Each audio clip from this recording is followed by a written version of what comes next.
Olá pessoal, bem-vindo ao nosso série de vídeos sobre os cânones de Dort e as doutrinas do calvinismo e arminianismo. No último vídeo nós tratamos a questão da certeza da eleição, se os cristãos podem ter certeza que são eleitos em Cristo. E nós respondemos junto com Paulo em Romanos 8 e Efésios 1 que sim, temos certeza. Os que Cristo escolheu de vários graus, vários modos, chegam à certeza de que pertencem realmente a Cristo e que exatamente esse conhecimento dá força para a vida cristã. Agora queremos tratar o outro lado da questão da eleição. É uma consequência lógica. Se Cristo, ou se Deus em Cristo, escolheu alguns desde a fundação do mundo para salvá-los, para eles pertenciam a Ele, isso não implica que Deus não escolheu outros. É exatamente isso que se chama a doutrina da reprovação, que afirma que Deus, desde a fundação do mundo, elegeu a passar por cima, a não salvar outros. Eu acho que a doutrina da eleição, por muitos, já é aceitável. Os cristãos já vivem com essa sensação, esse conhecimento de que Deus os ama. Então essa doutrina da eleição é até aceitável para talvez até a maioria dos cristãos, de alguma forma ou de outra. A doutrina da reprovação é uma consequência lógica, mas muito controversial. Ela afirma então que Deus passou por cima. Deus escolheu a não salvar alguns e, em vez disso, deixá-los na sua rebeldia, na sua miséria e, finalmente, na sua condenação. Então, artigo 15 do primeiro capítulo dos Cânones de Dort descreve a reprovação. Quando tratamos essa doutrina, eu quero lembrar vocês, ouvintes, dos fundamentos que nós colocamos bem no início dessas séries. Nós tratamos dois fundamentos. Primeiro, é a busca de Deus por sua própria glória. Deus busca, acima de tudo, sua glória. Não, em primeiro lugar, o bem do ser humano. Deus busca a sua glória. Então é uma inversão de valores para nós, porque nós naturalmente pensamos que a melhor coisa, a coisa que tem mais valor, é o bem-estar humano. Quando nós encontramos a Bíblia, nós não vimos aqui para defender uma teologia aceitável. Nós vimos para a palavra de Deus para aceitar, para aprender e aceitar o que Deus revela sobre si mesmo. Não é um Deus conforme nossa imagem, nossas ideias, mas Deus nos chama a se conformar à imagem dele. Então Deus busca a sua glória e o segundo fundamento era a pecaminosidade do ser humano, que é um fundamento importante. Quando Deus reprova, quando Deus passa por cima, Ele não passa por cima de objetos brancos. Ele passa por cima de pecadores que são muito mais culpados e miseráveis do que eles mesmos reconhecem. Então são os dois fundamentos importantes para tratar essa doutrina. Eu quero, nesse caso, ler uma passagem da Bíblia, Romanos 9, onde trata exatamente essa doutrina. Romanos 9, versículos 16 a 24. Espero que vocês podem me acompanhar.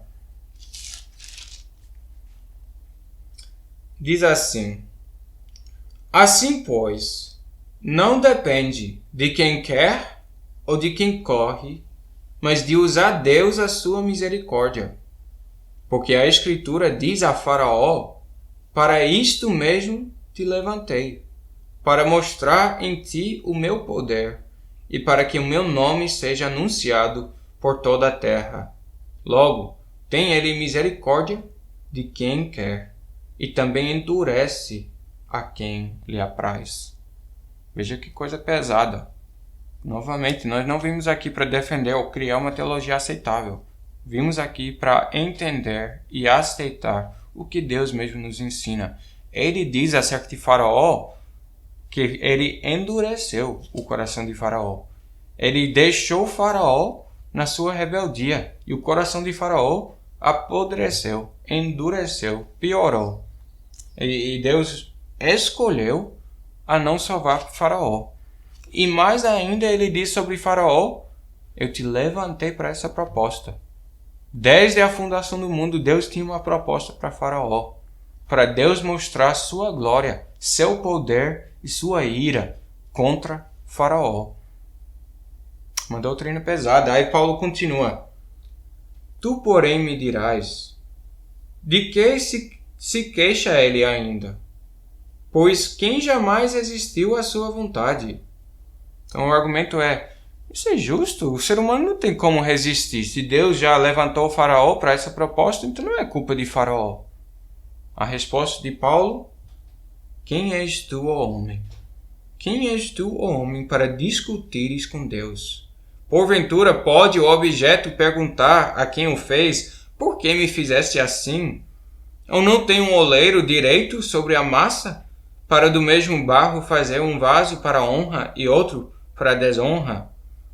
Que diremos, pois, se Deus, querendo mostrar sua ira e dar a conhecer o seu poder, suportou com muita longanimidade os vasos da ira, preparados para a perdição, a fim de que também desse a conhecer as riquezas da sua glória em vasos de misericórdia, para que para a glória preparou de antemão.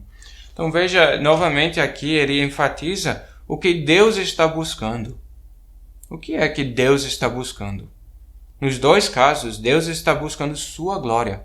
Com os vasos da ira, Deus os preparou para mostrar sua ira, sua justiça contra o pecado. E com os vasos da misericórdia, Deus os preparou para mostrar sua misericórdia, seu amor. Mas nos dois casos, Deus está buscando sua glória e Deus nos ensina a buscar sua glória acima de tudo, de mudar os nossos valores perversos e egoístas, autocentrados em nós mesmos. Deus nos ensina a abandonar os nossos próprios valores e aceitar os valores dele. Então veja como Paulo reprova o homem. Quem és tu, homem? Você tem todos os seus argumentos, você diz: mas isso é injusto, se Deus passar por cima, o ser humano não tem como resistir à vontade de Deus. A resposta de Paulo: quem és tu, homem? Não pode responder a Deus. Deus é Deus, nós somos apenas homens.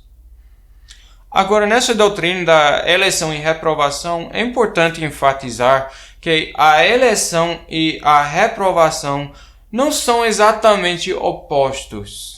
Tem uma diferença fundamental. A eleição é ativa. Deus escolhe salvar alguns. A reprovação é passiva. Deus passa por cima. Não é que Deus cria, escolhe e prepare só para destruir. Deus passa por cima. A pessoa está em sua rebeldia conforme o decreto de Deus, mas a pessoa está em sua rebeldia. A rebeldia da própria pessoa, nos seus próprios pecados, e Deus escolhe não o salvar.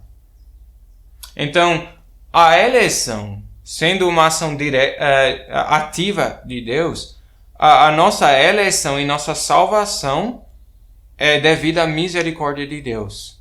A nossa condenação para os que estão condenados não é a culpa de Deus, é a culpa do próprio pecador.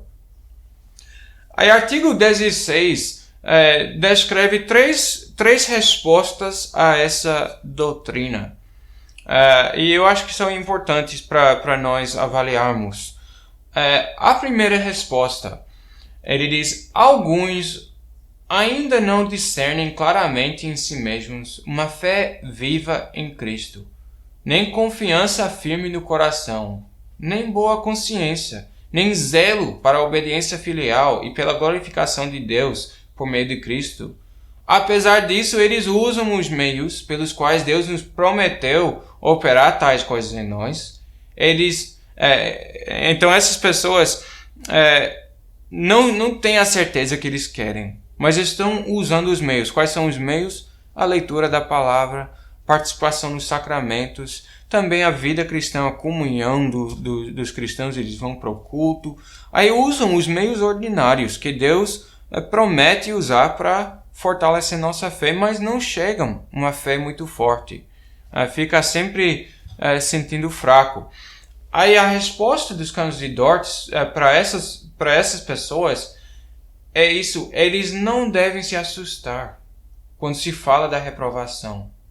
Não devem chegar à conclusão: rapaz, se não tenho fé ainda, então eu acho que sou um reprovado, eu acho que Deus não me escolheu. Não deve chegar a essa conclusão. Nem devem se incluir entre os reprovados. Pelo contrário, devem continuar a usar esses meios com diligência, a almejar com fervor um tempo de graça mais abundante e a esperá-lo com reverência e humildade. Deus não nos ensina a chegar às conclusões sobre os mistérios de Deus, que eu sou um reprovado. Você não sabe ser reprovado. Vai buscar os meios e confia em Deus, que no certo tempo, no devido tempo, Deus vai conceder a certeza. Há também outros que desejam se converter a Deus com seriedade, tão somente para o agradar e para serem libertos do corpo da morte, contudo não conseguem chegar até onde gostariam no caminho da piedade e da fé. Essas pessoas não deveriam ter tanto medo da doutrina da reprovação, pois Deus, que é misericordioso, prometeu que não esmagará a cana quebrada e não apagará o pavio que fumega. Então não tem motivo para se assustar. Não precisa ficar preocupado se a pessoa está buscando a Deus, está usando os meios que Deus concedeu. Agora tem a terceira categoria. Diz: há ainda outros que desprezam a Deus e ao Senhor Jesus Cristo e que se entregam completamente aos cuidados do mundo e às concupiscências da carne. Para esses, a doutrina da reprovação é mesmo apavorante, pois não se voltam para Deus com seriedade. Então, são diversas respostas à doutrina da reprovação. A doutrina não foi dada à igreja para nos assustar, para nos deixar preocupados. Foi nos ensinado por Deus para nos ensinar a olhar e buscar a glória dele e reconhecer que nossas vidas e a vida de todas as pessoas, tanto os salvos como os não salvos, vão servir para a glória de Deus, ou para mostrar sua misericórdia, ou para mostrar sua ira. Então nós, cristãos que conhecemos o amor de Cristo, devemos apegar aos meios ordinários e nos alegrar em Cristo, que nós conhecemos, pela graça de Deus, o amor de Deus em Cristo. Então obrigado mais uma vez por assistir os nossos vídeos, e no próximo vídeo nós já encerramos a doutrina da eleição e queremos agora tratar da obra salvadora de Cristo. O que Cristo realizou na cruz? Esse é o nosso próximo vídeo. Obrigado por ter participado.